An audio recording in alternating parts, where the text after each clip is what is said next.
My name is Ixchell Reyes, Ixchell like Michelle. You can simply call me Ixchell. Um, I'm going to tell you a little bit about myself and my perspectives on motivating students. So, I'm originally from Mexico City, Mexico, so I am an immigrant. I am a naturalized US citizen, and that means that my first language is not English. My first language is Spanish. A couple of other things about me is that I was a very shy child. I still am very shy. I had a very strict father who wanted nothing but the best grades. He was quite strict, so I was afraid of making mistakes. I was afraid of failing, and so I lived in constant anxiety when it came to school. I had to be a good student, and that was my motivator. My motivator came from being afraid of getting into trouble. And so you will see that shaped how when I moved to the United States, how that affected me as a language learner. You see me here in Mexico in my traditional outfits, and then in a Mexican classroom, which is completely different to the culture of an American classroom. So let's go ahead and go to the next slide. So then, of course, my family, like many others, made their way to California, where I already had family, and I went through culture shock first because classroom culture was just different. A lot we it was for me as a little girl. It just seemed fun compared to the teacher centered style of education in Mexico. I did study English in Mexico, but of course it was very much the drill and kill or translation method. So I didn't speak anything. I just recognized words. I didn't even know how to pronounce them because my own teachers there did not know how to pronounce them. So when I came to America, I didn't know. So some lessons I suppose that I can share from my perspective as a language learner was that because my motivation was the fear of failing and the fear and wanting to please my dad with grades, I learned to be a good student, but I didn't learn how to speak. I didn't know how to ask for questions. I didn't want to. And so no matter how much I tried, I was never able to speak English until I got to high school. In high school, it became high stakes because people were talking about college and entrance exams and all sorts of things that I'd never knew because my native culture doesn't have that. You just automatically go to college for free. But in America, it's expensive and there's competition. So my motivation was extrinsic. And so that delayed the ability for me to be able to speak. It wasn't until I realized that if I didn't try to speak, I would be getting bad grades. It wasn't about learning English, it wasn't about communicating, it was the grade. So the grade was what was motivating me. And let me move to the next slide. So, one thing that I found later as an adult language learner is that your external motivation runs out and then leaves you empty, resentful, and questioning yourself. So, if students are constantly motivated by something outside of themselves, what's going to happen when they achieve it, or what's going to happen when its course runs out? Now you won't know, who you are. You passed the TOEFL exam, you passed the SAT, you did what you did, but now can you really communicate, and what are you going to be doing with that? So the other thing is to find a purpose. You've got to be intentional about practicing English. And for me, as a younger language learner, I had no idea. I just did whatever I thought. And one of the things you see in the corner of this slide is a picture of Bart Simpson with a cake that says, "At least you tried." And I joke all the time, but this is true. What motivated me, what became the purpose I found was to practice what I learned by watching The Simpsons. And I learned so much from this show. At the time, I didn't know that that this was probably a show that was not necessarily for children, but I would make it to myself. I would tell myself, okay, tomorrow I am going to repeat this, and I'm going to repeat it to this friend and to this friend. And I would find someone that was that I was comfortable with, that I would practice with. And so for me, that was, of course, particular to me. But I remind my students now, the language learners, that yes, you might be afraid to make a mistake, especially in pronunciation, because you don't want someone to laugh at you. You don't want someone to say, "Can you repeat that? Can you repeat that? I didn't understand." But actually, you've got to go through that process and to gain to be confident, to keep trying and trying and trying. And if you were there for Brent's opening presentation, he played a video with DJ Khaled saying, you're going to do one more and then do one more and then do one more. And it's the same thing. A lot of students, just like myself, were worried about their pronunciation. And they constantly said, I'm so sorry for my bad pronunciation. It's like, no, you've got emerging language. Celebrate that. Every little win is a big win. Every little win is a big win. And that's going to go back. I'm going to go back and tie that to as a teacher. That's also important for you to remember that every little win is actually a big win. When you're a language learner, you don't realize that your brain is taking in so much information. And so you're not going to see a difference between day 1 and day 2 and day 3 right away. You're going to see that difference when you're on day 64 or day 268. And one of the things that I learned as later as an adult language learner was that although you don't think you're changing, you are changing. You are not the same. I am not the same Ixchell that I was yesterday. My brain has already made new connections. I have practiced different things. Of course, that's at the micro level and I can't see it, but it is there. And so reminding myself as a learner, just not even as a language learner, just as a learner, every little win is a big win, helps to stay motivated. And then, of course, this last bullet point is a line from one of my favorite cartoon shows. Again, you can see I'm quite a fan of cartoons even as an adult because they practice so much imagined language that it includes a lot of grammar that we wouldn't necessarily always see in academic texts. The quote is from a cartoon called Adventure Time, and it's being awful at something is the first step toward getting better at it. And I have printed that in stickers and I give it to my students. My students, by the way, they are adults, but stickers work wonders with adults. All right, let's go to the next slide. So then, of course, as a language teacher. So as a language teacher, some of the challenges I faced, I am sure that many of you have faced. I started when I was a lot younger than my peers. And so sometimes I felt, I love my job. I love teaching. That may be in part because I can connect with students and I know the face of fear when they're about to be called on or when they're not sure about pronunciation. And so I think I'm pretty sensitive to that.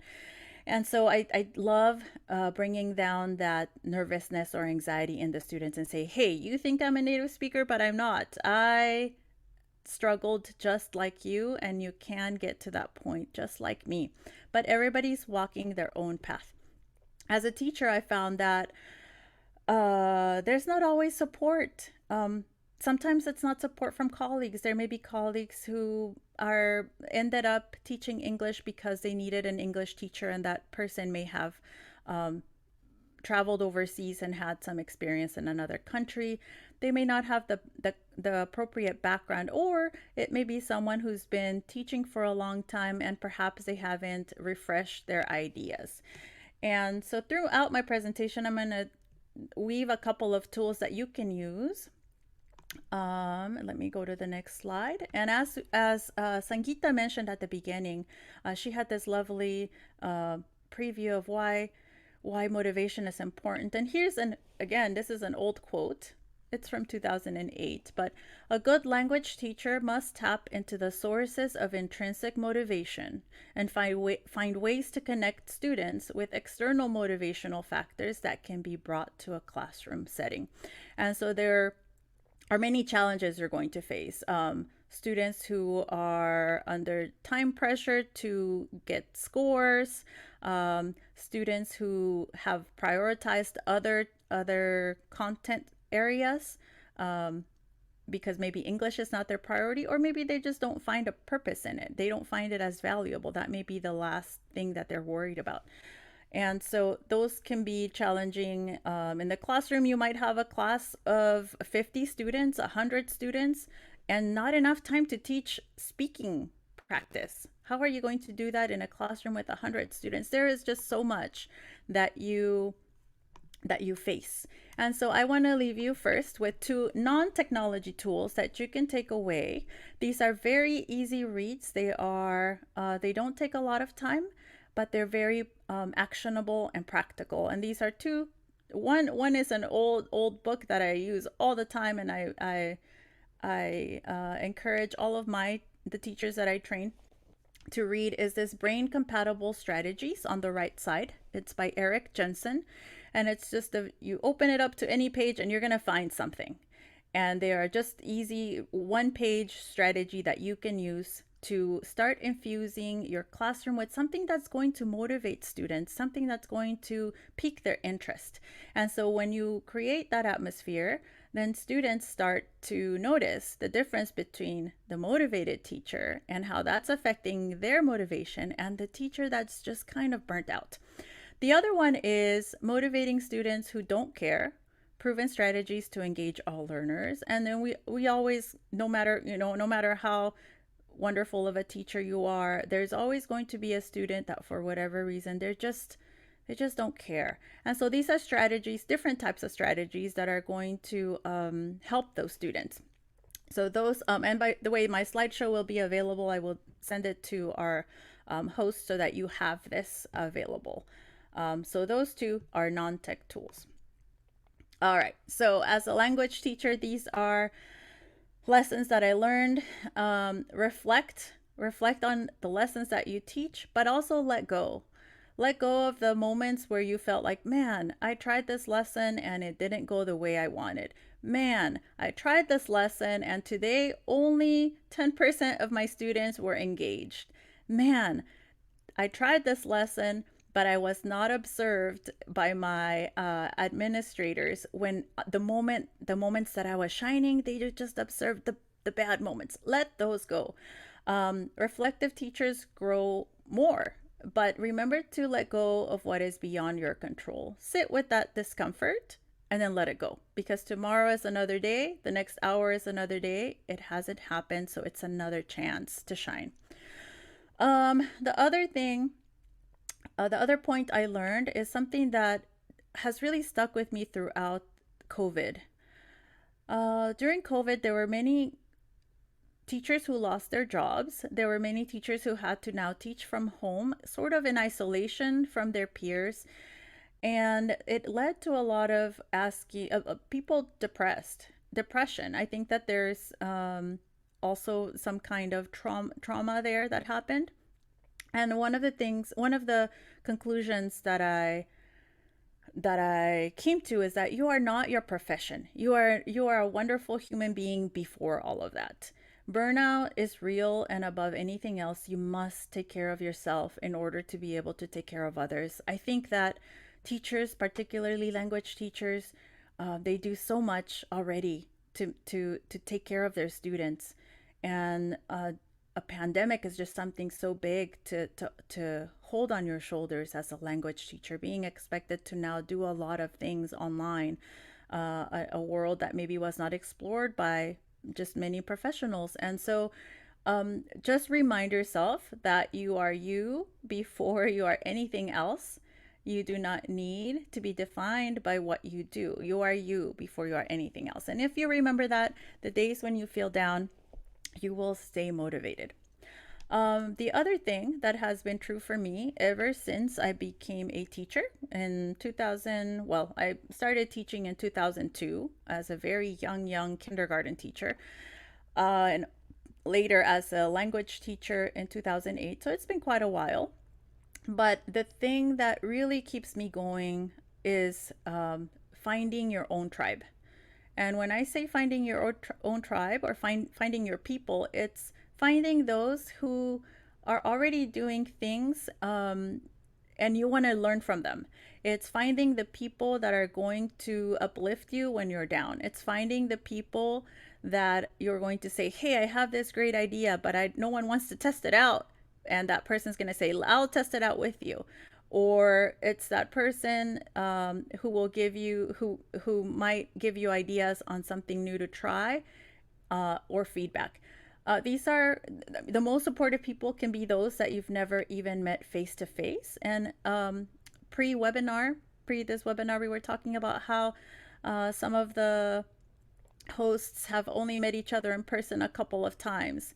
And that is true. For example, I'm going to go out on a limb and say that 80% of what I have learned, 80% of what I have learned has come from someone that I met online or that I shared with online, and ultimately that led to something else, either a resource, a person, um, a practice, a strategy, and then I was able to take it to my workplace.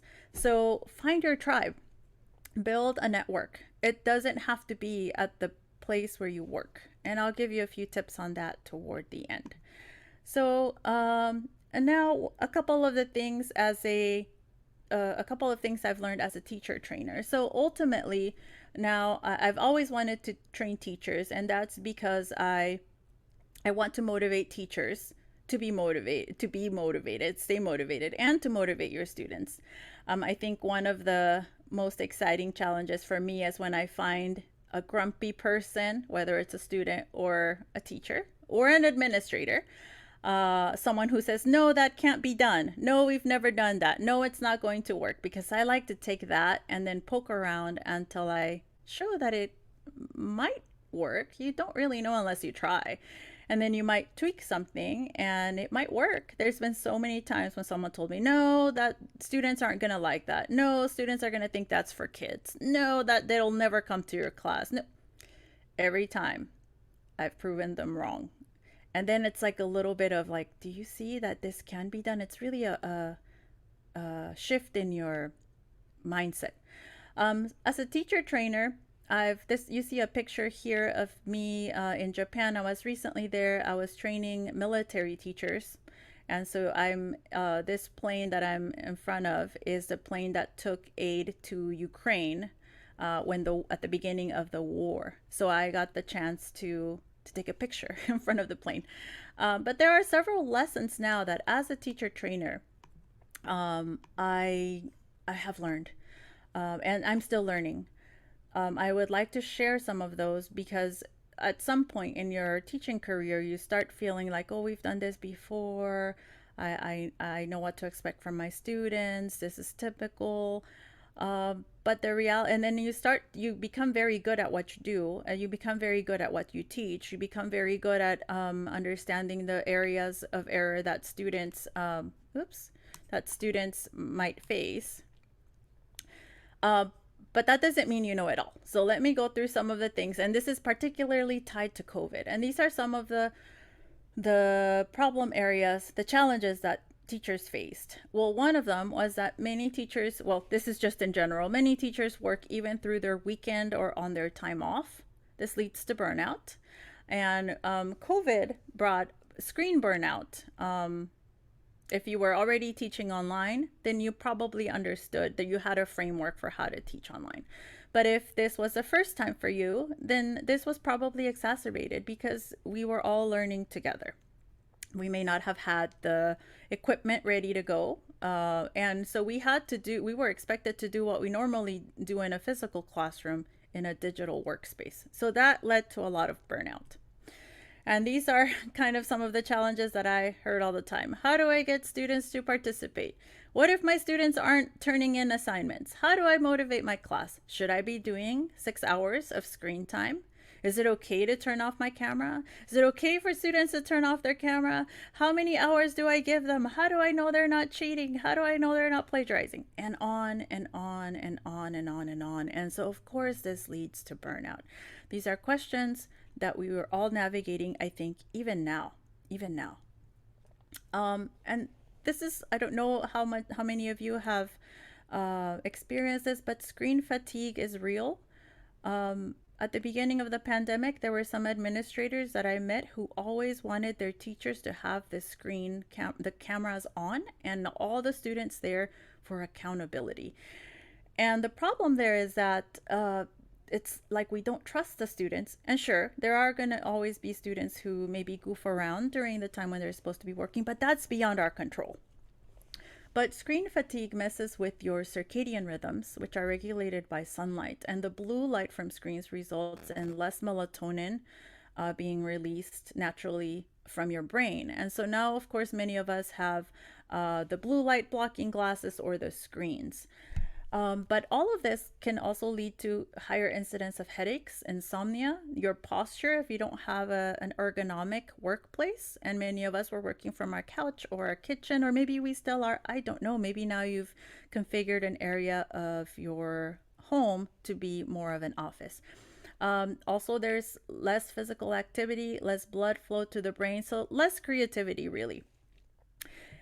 So those are a lot of people are still facing these in Japan. When I was just there, they're still wearing masks. They're still very much isolating.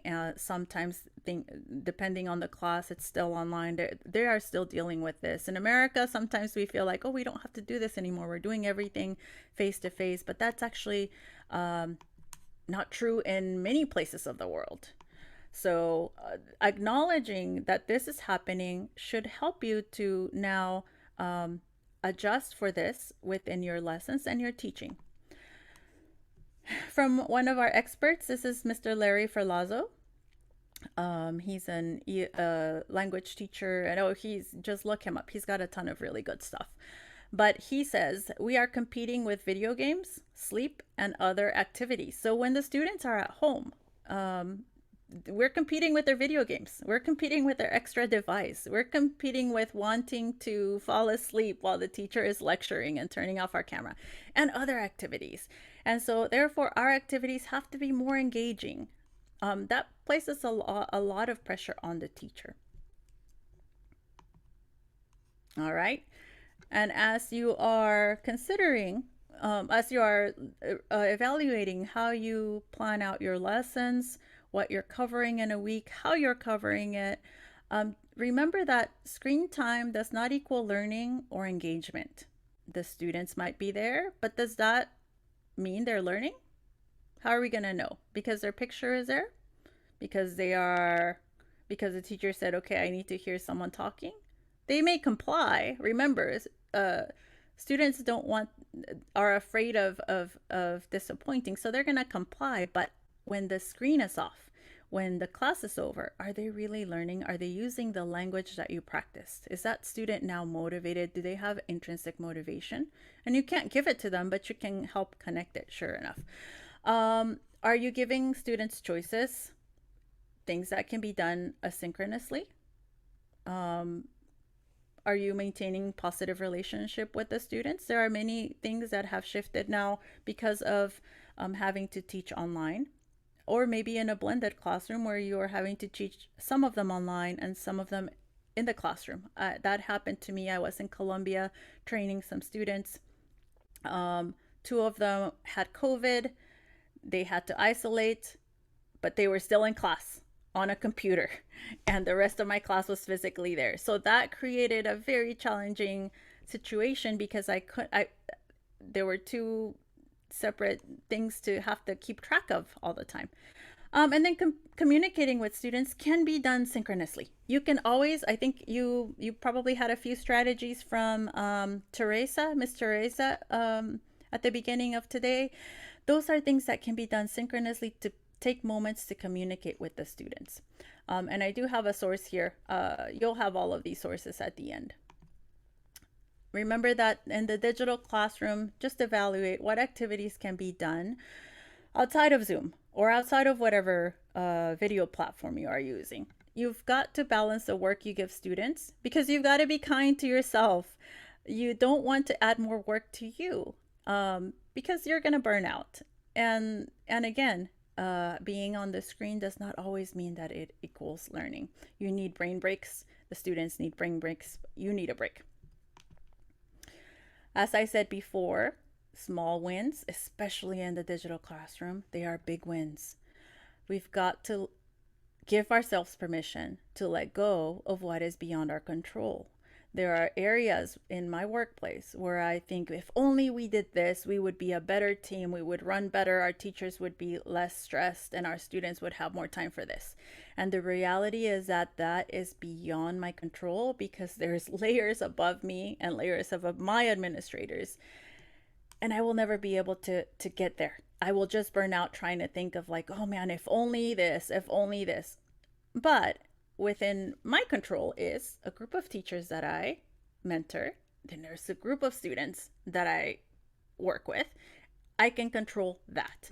And so if you remember to give yourself permission to just let it go, acknowledge, but let it go, it'll be a lot easier to stay motivated when you've got so many challenges. And then finally, do scale down on screen time. It doesn't mean you can leave your computer on, but turn the camera off. You are not the same person on camera as you are off camera.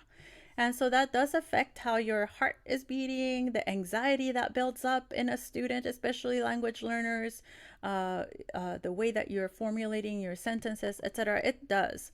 So I'm going to now move on. Let's see, how are we on time? So I could talk about this forever, but I want to make sure I cover the main points. All right, so as a teacher trainer, lessons that I want to share with you to keep you motivated, because we are at the end of this wonderful conference that you have, and you have met other people, you have chatted with others, you've heard speakers talk, and you've gathered a few tricks to put in your bag of tricks, and I want to encourage you to share. No matter how old you think a tool is, someone out there hasn't heard of it. You have knowledge, and what you know is valuable. And one of the ways to remain motivated is to share, because when you share with another colleague, a new teacher, someone who's struggling, teachers thrive on that. That's probably, we see that light when our students understand a concept, or they're able to that you see the feeling of success. It's the same when you share your expertise. You have expertise. The other thing is stay updated. This is something that I think may be hard to as time passes. We don't notice that time passes until a student says, hey teacher, blah blah blah, artist or movie, oh that's for old people. And then you think, what? That was from when my college days. But some of the successful strategies that we are used to, that are our go-tos, they may need adjustment to suit the interests of the new generation. TikTok, I don't know if TikTok's still blocked in India, but TikTok is what students use now when they're looking for information. They don't go to Google anymore. They don't go to Instagram. They go to TikTok because they can get bite-sized chunks of information, not always accurate, but they'll get it from there. And we can continue fighting and, hey, you've got to use these sources that are vetted, but the younger generation's not going to do that. So we need to make sure that whatever method they're using to access their information, that we're also available to place trusted information through those methods. So Instagram, Twitter, a lot of them, depending on what part of the world, they have different social media repositories where they get their information. So it's just really important to stay updated. Again, the students that you taught when you started teaching it's not the same generation of today or of tomorrow or in 10 years. There's going to be a shift. And there was a nice talk, I can't remember his name. It was about the ways that communication has changed, and then we're using emojis, we're using memes. It's just such a different way of communication. So remember that you've got to stay updated, or the gap just gets bigger and scarier when you've got to close that gap. And then you become like, well, in my day, we used to do that. But now these kids don't want to do this and they can't communicate. That's not true. Be careful of that talk. That talk means you're staying behind. And I've been guilty of it because we become comfortable. And of course, seek guidance. You may have all the teaching experience, but you don't know it all. There is always someone out there who knows more. Find those people, find your tribe. Where do you find those people? I will tell you. All right, let me make sure we're still good on time. There's a couple of, actually, let me pause here because I wanted to, I said I wanted to um, make sure you take away a couple more, a couple more tips and tricks that you can use in your classroom. And let me go here. So I would like to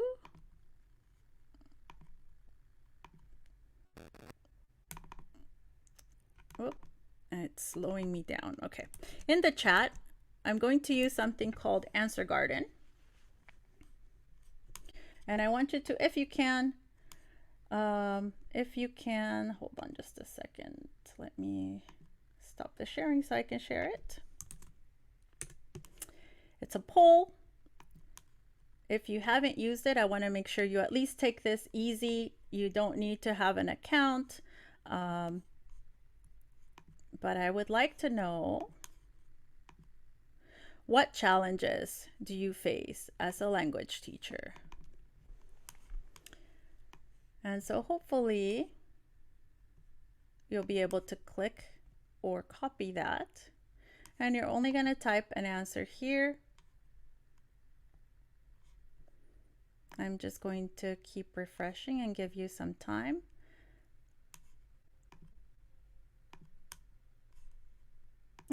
I think you can see that.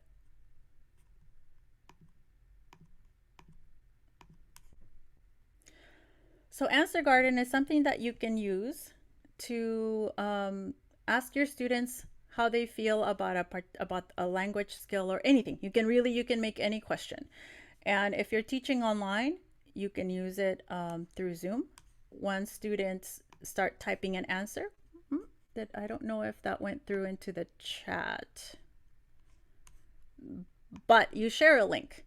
And this is going to populate a word cloud. Typically you want to, this could be used as a brainstorm to get them started on a topic. It could be used as a check-in. How are you feeling today? It could be used as a end of the week assessment of how they feel about what they learned. And you might say, okay, how confident are you in your skills on conditionals? They can write it here. And this just will populate a word cloud. And let me see if we have any answers. There we go. So we have some here. What challenges do you face as a language teacher? Oh, hesitations. One person said that. Staying excited. One person said that. Not enough time. Multilingual student. Absolutely. And the more people write the same thing, the bigger the word becomes. So pretty soon this starts changing. So I'm just going to rephrase it. Oh my goodness. Multilingual student. 3 people said it. Students don't speak. Yes. Yes. Engaging them in, I'm assuming that's going to be learning. And as more people type and have different answers, we can see that this word cloud is changing.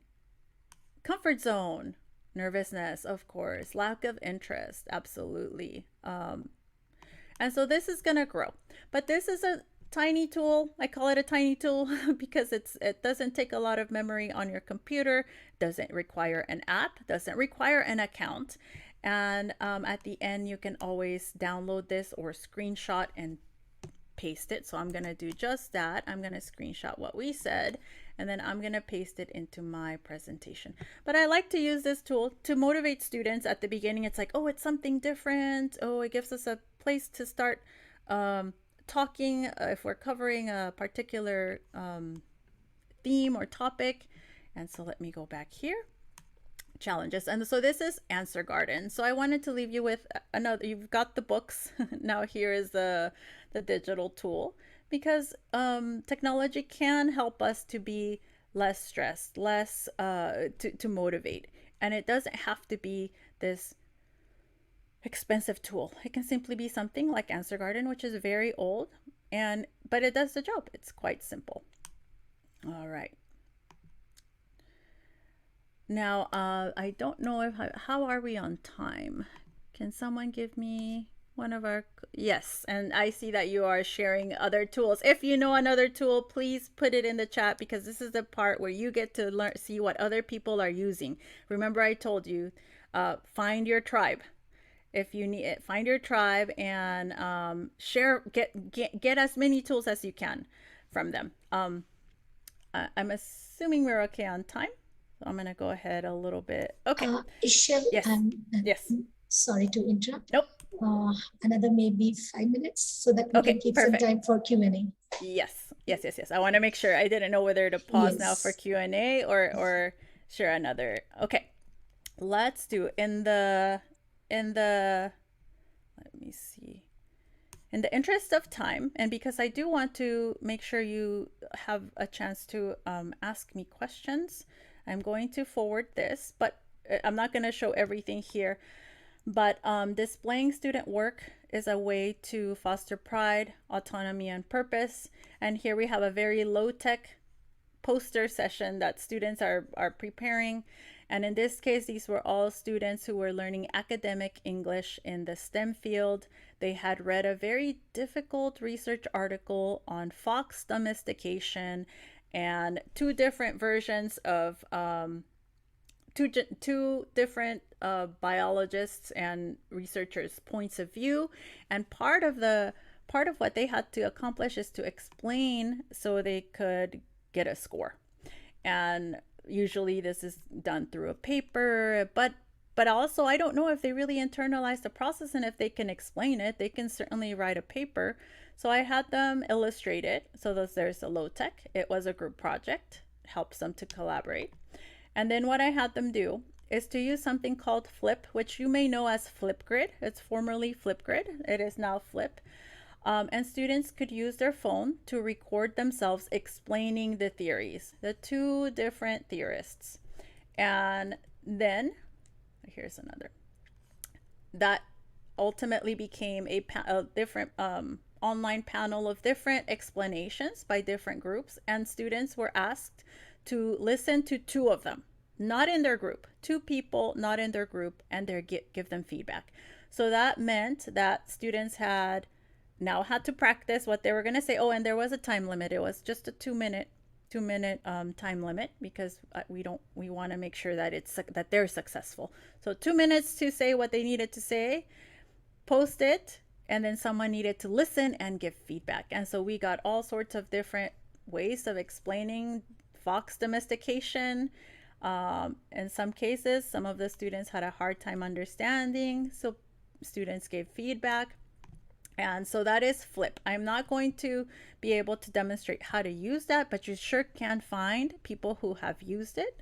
And you can reach out to me individually later after the conference so that maybe I can guide you. But finding your people, excuse me, where are you? Where is your tribe? There is teacher Twitter. There are teachers of Instagram, and there are Ixchell groups on Facebook, which I know that Ixchell has a Facebook page. But there are specific hashtags you can follow. And at the end of this presentation, I have given you a list of language teaching and language learning hashtags so that you can place a hashtag and call out to your people, because you never know. I have met so many wonderful instructors, coaches, even students online simply from using Twitter. Let me move forward. Let's see where we are. And then last but not least, oh yeah, I wanted to leave you with an affirmation. What we tell ourselves, I don't have my affirmation here. What we tell ourselves can impact our performance. So what you're telling yourself every day as a teacher will impact you. Seek those who will uplift you, and begin with yourself. You have to uplift yourself. So if today is a difficult Monday, or whatever day of the week you start in your part of the world, you say, I didn't get enough sleep last night, but I'm going to make it work. It's going to work. Whatever happens will happen, and it will be. Your best yesterday will not be the same best of today. And so when you acknowledge and accept that, you can it's like you're balancing your motivation. And this is an example of something you can keep in the classroom or share if you're doing online. They are called affirmators. And they're just kind of a fun, it's a funny picture with a funny caption at the bottom, but it's about self-affirmation. And this one right here is a little tank dinosaur, and it says power. I am strong, I am grounded, I am powerful. I am like a cross between a dinosaur and a tank, but not a tank that is used for war. I am like a peaceful, loving dino tank who feels so strong it doesn't need to do anything but be. And so this self talk will give the rise to intrinsic motivation. I fully believe in this. I've taught some of my students to start looking this way. And so this is probably the last tech tool that I want to give you. Know your limits, take a break from technology and from work in your free time, because you've got to take care of you in order to stay motivated. I think I'm going to pause it here. You'll have that. You'll have this at the end with all of these other tools. And stay connected. I'm now in your repertoire of teacher colleagues. So if you need to reach out to me, here's my information, which I'm sure our hosts will also pass on. So I want to pause it now and turn it over to Sangeeta for questions. Let me see.